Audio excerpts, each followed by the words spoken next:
Hi అండి, అందరికీ నమస్కారం. ఈరోజు మనం తెలుసుకోపోయే కథ పేరు బాధ్యతలో హక్కు. ఈ కథని రచించిన వారు పూర్ణిమ పెమ్మరాజు గారు. ఇక కథలోకి వెళ్ళబోయే ముందు మీరు కనుక ఈ ఛానల్ని ఫస్ట్ టైం చూసినట్టయితే సబ్స్క్రైబ్ చేసుకొని లైక్ చేసి షేర్ చేసి కామెంట్ చేయండి. ఇక కథలోకి వెళ్దామా? కూతురన్నా కోడలన్నా ఒకటే, తేడా ఏం లేదు అనడం మాటల వరకే. మనస్ఫూర్తిగా ఎంతమంది అలా భావిస్తున్నారన్నది గ్యారంటీ లేదు. కృతి గొంతు విని కాఫీ పట్టుకెళుతున్న వసంత గుమ్మం దగ్గరే ఆగిపోయింది. నువ్వైతే అలా అనుకోనక్కర్లేదు. మీ ఇంట్లో నిన్నెలా చూస్తారో మేము చూస్తూనే ఉన్నాంగా. మన చిన్నప్పటి నుంచి మీ తమ్ముడికి నీకు మధ్య ఎప్పుడూ ఏ డిఫరెన్స్ లేదుగా. కృతి ఫ్రెండ్స్ రేష్మ అంది. మిగిలిన వాళ్ళంతా నవ్వుతూ తలూపారు. నేను అలానే అనుకున్నా. మా ఇంట్లో మా ఇద్దరి మధ్య ఎలాంటి తేడా లేదు అనే అనుకున్నా. కానీ పెళ్ళి అయ్యాక తెలుస్తోంది, ఆడపిల్ల అంటే ఎంతైనా పరాయిదే అన్న ఫీలింగ్ మా పేరెంట్స్కి ఉందని. కొంచెం బాధగా వినిపిస్తున్న కృతి మాటలకి స్థాణువులాగా నిలబడిపోయింది వసంత. ఏంటమ్మా ఇక్కడే ఉండిపోయారు? పనిపిల్ల యాదమ్మ పిలుపుకి తేరుకుంది వసంత. కృతి ఫ్రెండ్స్ వచ్చారు, ఇవిచ్చేయి వాళ్ళకి, నాకు పనుంది.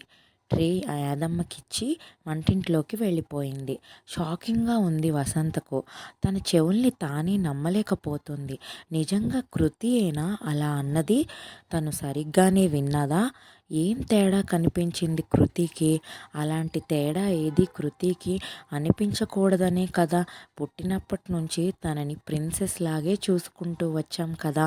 అయినా ఎందుకు అలా అనిపిస్తోంది? వసంతకి గతమంతా గుర్తుకొస్తోంది. అమ్మ, నేను అక్క కూడా బస్ ఎక్కి కాన్వెంట్కి వెళ్తాం అన్నయ్యలతో పాటు. స్కూల్ యూనిఫామ్ వేసుకొని షూస్ వేసుకుంటున్న అన్నల్ని చూసి ఆశగా అడిగింది 8 ఏళ్ల వసంత. ఆడపిల్లల్ని కూడా మగపిల్లలతో సమానంగా కాన్వెంట్కి పంపాలంటే మాటలా తల్లి? వాళ్ళిద్దరికీ ఫీజు కట్టేసరికి మాకు దేవుళ్ళు కనపడుతున్నారు. అక్క చూడు, చక్కగా ఏం మాట్లాడకుండా వెళుతోంది కదా గవర్నమెంట్ బళ్ళోకి. అయినా చదువుకోవడానికి ఏ బడైతే ఏమిటి? విసుక్కుంది అమ్మ. అయితే అన్నలిద్దరికీ కూడా మాతో మా బడికే పంపు, చదువుకోవడానికి ఏదైతే ఏమన్నావుగా ఉక్రోషంగా అంది వసంత. వాళ్లతో మీకు పోలికేమిటి? వాళ్ళు మగపిల్లలు, చదువుకుని ఉద్యోగాలు చేయాలి. మీరేం చేస్తారు? ఉద్యోగాలు చేయాలా, ఊళ్ళేలాలా? త్వరగా అన్నలు అని బయలుదేరండి. లలిత, కంచాలు పెట్టు, పెద్ద కూతుర్ని పురమాయించింది వసంత వాళ్ళమ్మ. నాకు వేడన్నం కావాలి, ఈ చద్దన్నం మజ్జిగ వద్దు మొరాయించింది వసంత. దీనితో పెద్ద తలనొప్పి అయిపోతుంది. అన్నిటికీ మగపిల్లలతో పోటీ. నోరు మూసుకొని తిను, లేకపోతే మానే. నేను మీ అమ్మలాగా సాగదీస్తూ కూర్చోను. లలిత, అన్నలకి ఈ వేడి అన్నం పెట్టు, పెరుగు వేయి. మీ ఇద్దరూ చద్దన్నం తిని బయలుదేరండి. నానమ్మ అరుపులకి కిక్కురుమనకుండా కంచం దగ్గర కూర్చుంది వసంత. అప్పుడే పెళ్ళికి ఎందుకు ఒప్పుకున్నావక్క? ఇంకా చదువే పూర్తి కాకుండా నిశ్చితార్థానికి రెడీ అవుతున్న లలితని చూస్తూ అడిగింది వసంత. మంచి సంబంధం చేసుకోమన్నారుగా, ఇంకెందుకు ఇప్పుడు ఈ ఆలోచనలు? నిర్లిప్తంగా అంది లలిత. చెప్పొచ్చుగా అక్క, ఎంత మంచి మార్కులు వచ్చాయి నీకు. అన్నయ్య ఇంటర్ తప్పినా మళ్ళీ నాన్న తంటాలు పడి ఇంజనీరింగ్ చేర్చారు. నీకు చాలా మంచి మార్కులు వచ్చాయి, సీట్ వస్తుంది మంచి కాలేజీలో. గట్టిగా అడుగు, ఆవేశంగా అంటున్న 14 ఏళ్ల వసంతని జాలిగా చూసింది లలిత. పిచ్చిదానా, అడిగినా లేదనిపించుకోవడం తప్ప చిన్నప్పటి నుంచి ఏదైనా కోరుకున్నది దొరికిందా మనకి? ఆడపిల్ల అంటే బరువు, వీలైనంత ఈజీగా దించుకోవాలని అనుకుంటారు తల్లిదండ్రులు. ఆడపిల్ల పుట్టినప్పుడే పరాయిది అని ముద్ర వేసేస్తారు. చూస్తూనే ఉన్నావుగా, చిన్నప్పటి నుంచి తినే తిండి దగ్గర నుంచి మనకి అన్నయ్యలకు మధ్య తేడా. వాళ్ళ దృష్టిలో మనకి పెళ్లి చేసి పంపిస్తే ఏడాదికి ఒకసారి వచ్చిపోయే చుట్టాలం మాత్రమే మనం. అనవసరంగా గొడవ ఎందుకు? మనం పరాయి ఎలా అవుతాం అక్క? ఈ ఇల్లు మనదే కదా. ఎలా అవుతుంది వసంత? అమ్మ వాళ్ళ దృష్టిలో మనం వేరే ఇంటి వాళ్ళం. వాళ్ళని తప్పు పట్టక్కర్లేదు. లోక రీతి ఇది. అమ్మాయి అంటేనే ఆడపిల్ల కానీ ఈడపిల్ల కాదు అని నానమ్మ ఎన్నిసార్లు అంది. నువ్వు విన్నావుగా. వాళ్ళ ఆలోచన అది.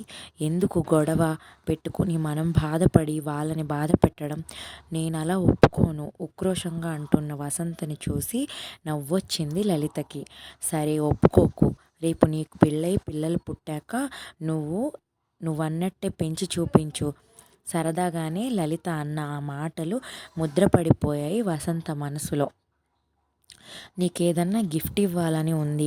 ఏమి ఇవ్వాలో తెలియట్లేదు. అందుకే నిన్నే అడిగేస్తున్నా. నీకేమి ఇవ్వమంటావ్? 9వ నెల గర్భంతో భారంగా కనిపిస్తున్న వసంతని ప్రేమగా చూస్తూ అడిగాడు రమేష్. నాకేం కావాలండి? అడగకుండానే అన్నీ అమర్చే భర్త, అర్థం చేసుకుని అత్తగారిల్లు, రెండూ దేవుడిచ్చాడు. అయినా సడన్గా గిఫ్ట్ ఇవ్వాలనే కోరిక ఏమిటి? నవ్వుతూ అడిగింది భర్తని వసంత. నువ్వు నాకు ఎంత అమూల్యమైన గిఫ్ట్ ఇవ్వబోతున్నావు? నేనేమిచ్చినా దాని ముందు తక్కువే. అయినా సరే ఏదన్నా ఇవ్వాలి అనిపిస్తుంది. ప్లీజ్ ఏం కావాలో చెప్పవా? గడ్డం పట్టుకుని బ్రతిమలాడుతున్నాడు రమేష్. అయితే నాకు మాట కావాలి. ఇస్తారా? చెప్పు ఏం కావాలో. పుట్టింది ఎవరో తెలియదు కానీ అమ్మాయి పుడితే తనని ఏ రకంగానూ తక్కువ చూడకూడదు. మాట ఇవ్వండి. తనకి అన్నిటిలో అన్ని రకాలుగా సమాన హక్కు ఉండాలి. ఎప్పుడు తన మీద వివక్ష చూపించకూడదు. అలా అని మాట ఇవ్వండి. చేయి చూపించి వసంత అడిగింది. ఏంటిది వసు? అసలు ఎందుకు అలా చేస్తాం? నువ్వు ప్రత్యేకించి అడిగి మాట తీసుకోవాలా? మనకి అమ్మాయి పుడితే అంతకన్నా కావాల్సింది ఏముంది? మేము ముగ్గురం మగపిల్లలమే. అన్నయ్యలిద్దరికీ మళ్ళీ మగపిల్లలే. చిరాకెత్తిపోయి ఉన్నాం. మనకి అమ్మాయి పుడితే తన్ని ప్రిన్సెస్ ఆఫ్ ది హౌస్, తనకే ఫస్ట్ హక్కులన్నీ. ఇందులో మాట తీసుకునేంత ఏముంది? నవ్వొచ్చింది రమేష్కి. మీకు తెలీదు మా ఇంట్లో ఎలా పెంచారో, ఎలా ఉండేదో. నేను అక్క ఎలాంటి సిచ్యువేషన్లు ఫేస్ చేశామో. పుట్టింటి విషయాలు బయట పెట్టుకోవడం ఇష్టం లేక నేను ఎప్పుడు చెప్పలేదు. మా ఇంట్లో మా హోదా ఎప్పుడూ సెకండ్ క్లాస్ సిటిజన్సే. మగపిల్లలకు కాన్వెంట్ చదువులు, హై లెవెల్ కోచింగులు, ఆడపిల్లలకి అత్తెసరు చదువులు, వాళ్ళకి ప్రతి పండగకి బట్టలు, మాకు ఏడాదికి 3 జతలు. నా ఈ డిగ్రీ పూర్తి చేయడానికి ఇంట్లో 3వ ప్రపంచ యుద్ధం చేయాల్సి వచ్చిందంటే నమ్ముతారా మీరు? ఒకవేళ మా అమ్మ నాన్న కాస్త మెత్తబడ్డా మా నాన్నమ్మ అస్సలు ఊరుకునేదే కాదు. ఆడపిల్ల అంటే అక్కర్లేని ఖర్చులు ఫీల్ అయ్యేది. అంతెందుకు, మొన్న ఈ మధ్యనే మా ఇల్లు అమ్మారు. మా ఇద్దరికి ఒక్క మాట కూడా చెప్పలేదు. నాకు అక్కకి ఎంత బాధ అనిపించిందో. చెప్పలేదేమని అడిగితే మా ఇల్లు మా ఇష్టం, నీకు పెళ్లి చేసి పంపించేశాం, మీకేం హక్కు లేదిక అన్నాడు అన్నయ్య. ఆస్తిలో హక్కు కోసం కాదు అడిగింది. మేము పుట్టి పెరిగిన ఇల్లు, అటాచ్మెంట్ మాకు ఉంటుందిగా. ఒకసారి చూసుకుని వెళ్దాం కదా. పెళ్ళైనంత మాత్రాన మీకేం సంబంధం లేదు అన్నట్లు అంటే ఎంత కష్టంగా ఉంటుంది. గాఢంగా శ్వాస తీసుకుంది వసంత. అందుకే అడుగుతున్నా. మన పిల్లలు ఎవరన్నా కానీ అందరినీ ఒకేలా చూడాలి. సమాన హక్కు ఉండాలి. సమానంగా ప్రేమించాలి. ఇది నాకిచ్చే గిఫ్ట్. ఇస్తారు కదూ? చేయి చూపించింది. సమానం కాదు. నేనైతే అమ్మాయికే ఫస్ట్ ప్రిఫరెన్స్. అబ్బాయి అయితే సెకండ్ క్లాస్ సిటిజన్. గట్టిగా నవ్వుతుని రమేష్ చిరుకోపంతో చూసింది వసంత. సారీ, కోపం తెచ్చుకోకు. సరే మాట ఇస్తున్నా చూడు. మన ప్రేమ కానీ మన ఆస్తి కానీ మన పిల్లలందరికీ సమానం. వాటి మీద హక్కు సమానం. ఎక్కడ ఎలాంటి తారతమ్యం మనం చూపించం. సరేనా? చేతులు చేయి వేసి దృఢంగా చెప్పాడు రమేష్. అనుకున్నట్టే అందరి కోరిక తీరుస్తూ పుట్టిన అమ్మాయిని చూసి పొంగిపోయాడు రమేష్. అతని కుటుంబం కూడా 2 తరాల నుంచి ఇంట్లో అమ్మాయి లేకపోవడంతో అందరికీ ముద్దే కృతి అంటే. కృతి పుట్టిన 2 ఏళ్లకి అర్జున్ పుట్టాడు. కానీ కృతికి గారాబం ఏమాత్రం తగ్గలేదు. రమేష్ ముందు అన్నట్లుగానే కూతురు తర్వాతే ఎవరన్నా ప్రిన్సెస్ లానే చూసుకున్నాడు. తను ఏం చదువుకుంటానంటే అదే, ఎక్కడ చదువుకుంటానంటే అక్కడే చదివించాడు. ఎన్ని మంచి సంబంధాలు వచ్చినా కూడా తన చదువు పూర్తయి పెళ్ళికి తాను గ్రీన్ సిగ్నల్ ఇచ్చాకే తనకి నచ్చిన అబ్బాయినే ఇచ్చి పెళ్లి చేశారు. తదనంతరం ఆస్తిపాస్తులన్నీ ఇద్దరు పిల్లలకి సమానంగా రాసి రిజిస్టర్ కూడా చేశారు. రమేష్ ఇప్పటి నుంచి ఎందుకు ఆ వీలునామా అని అందరూ అంటున్నా కూడా పట్టించుకోలేదు. తను నిర్లక్ష్యం చేయబడ్డానని కూతురు కలలో కూడా అనుకోకూడదని ఇంత కష్టపడ్డారు. అయినా కృతికి అలా అనిపిస్తోందంటే ఎక్కడ జరిగింది తప్పు? రమేష్ వింటే అసలు తట్టుకోగలడా? కూతురు అలా ఫీల్ అవుతుందంటే తలనొప్పి వచ్చేసి రూమ్లోకి వెళ్ళి తలుపేసుకొని పడుకుండిపోయింది వసంత. అమ్మా అమ్మా, ఈ టైంలో పడుకున్నావేమిటి? కృతి పిలుపుకి లేచి కూర్చుంది. ఏం లేదు, తలనొప్పిగా ఉందని పడుకున్నాను. నిద్ర పట్టేసినట్టుంది. ఇందాకటి దాకా బాగానే ఉన్నావుగా, ఇంతలో ఏమైంది? ఏమో తెలీదు, వచ్చింది నొప్పే అంతే, కొంచెం ముక్తసరిగా అంది వసంత. నేనన్న మాటలు విన్నావు, డిస్టర్బ్ అయ్యావని చెప్పొచ్చుగా. అవును, నేనేం చెప్తున్నానో పూర్తిగా వినాలిగా, మధ్యలోనే వెళ్ళిపోయావే? నవ్వుతూ అంటున్న కృతిని చూసి కోపం వచ్చింది వసంతకి. నేను వినాలని మాట్లాడావా ఆ మాటలన్నీ? ఎందుకు? ఎప్పుడైనా నీకేదైనా తక్కువ చేశామా? ఇందాకటి నుంచి ఎంత ఆలోచించినా నాకు గుర్తు రావట్లేదు. మా తప్పేమిటో మీ ఇద్దరికీ ఏదన్నా సమానంగా ఇవ్వాలని మా తపన. అలా అని ఇచ్చామని అనుకున్నాం. అయినా నీకు ఏదో తక్కువ అయినట్టు అనిపిస్తుందని తెలిసాక నాకు తట్టుకోవడానికి కష్టంగానే ఉంది, బాధగా అంది వసంత. నాకు తక్కువ చేశారని నేను అన్నానా అమ్మా? నిజానికి ఇద్దరిలోకి నాకే ఎక్కువ చేశారు మీరు. ఏ డిమాండ్ అయినా చిన్నప్పటి నుంచి ముందు నాదే తీర్చారుగా. ఎలా అంటానలా? మరి నువ్వు అన్నది ఏమిటి? పెళ్ళి అయ్యాక తెలుస్తుంది ఇద్దరం సమానం కాదని, నిన్ను పరాయి పిల్లలాగా అనుకుంటున్నామని అనేగా. ఎందుకలా అనిపించింది? నీ పెళ్ళి అయినా ఈ 10 ఏళ్లలో ఇప్పటికి ఏ పండగైనా ఫంక్షన్ అయినా ముందు నీకు చెప్పాకే తమ్ముడికి ఫోన్ చేసి చెప్తాను.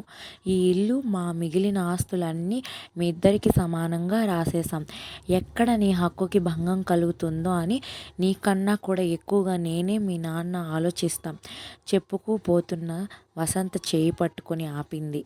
అవునమ్మా, నాకన్నిట్లో సమాన హక్కు ఇచ్చారు, మరి బాధ్యతలో హక్కు ఎందుకు ఇవ్వట్లేదు? సూటిగా అడిగింది కృతి. బాధ్యతలో హక్కేమిటి? నాకు అర్థం కావట్లేదు. అన్ని రకాలుగా కొడుకు కూతురు సమానమని మీరన్నప్పుడు మీకేదన్నా అవసరం వస్తే నన్నెందుకు పక్కకు పెడుతున్నారు? ఇది ఎప్పటి నుంచో అడగాలనుకుంటున్నా కానీ మీరు బాధపడతారని అడగలేకపోయాను. కానీ నాకు ఇది కరెక్ట్గా అనిపించట్లేదమ్మా. అందుకే నువ్వు అక్కడున్నావని చూసాకే ఇలా అయినా నా మనసులో ఉన్నది తెలియపరుద్దామని అలా మాట్లాడా.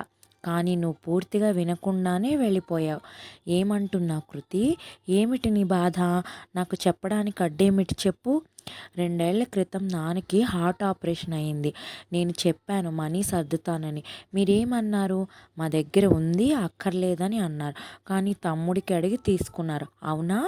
లాస్ట్ ఇయర్ నువ్వు పడిపోయావు. 4 నెలలు రెస్ట్ అంటే నేను ఎంత బ్రతిమలాడాను నా దగ్గరికి వచ్చి ఉండమ్మా అని. కాదని తమ్ముడి దగ్గరికి వెళ్ళారు. చంటి పిల్లలతో ఉంది నీ కోడలు. ఆ అమ్మాయికి ప్రాబ్లం అవ్వదా? నా పిల్లలంటే పెద్దవాళ్ళు అయ్యారు, నా దగ్గరికి రావడానికి మీకేంటి ప్రాబ్లం? ఇలాంటివి చాలాసార్లే జరిగాయి. నాకు అవసరమైనప్పుడు నా హక్కుగా మిమ్మల్ని ఇన్నిసార్లు పిలిచాను. నాకు అవసరమైనప్పుడు నా హక్కుగా మిమ్మల్ని ఎన్నిసార్లు పిలిచాను. మీకు అవసరమైనప్పుడు నేను చూసుకుంటా అంటే ఎందుకు ఒప్పుకోరు? నా ఇల్లు మీకు పరాయిగా ఎందుకు అనిపిస్తోంది? కృతి ప్రశ్నకు జవాబేమీ ఇవ్వలేకపోయింది వసంత. నాకు అర్థమైంది ఏమిటంటే అమ్మా, మీరు నమ్మింది మనస్ఫూర్తిగా ఆచరించడం లేదు. ఇద్దరూ సమానం అంటే అన్నీ సమానంగా ఇవ్వాలి.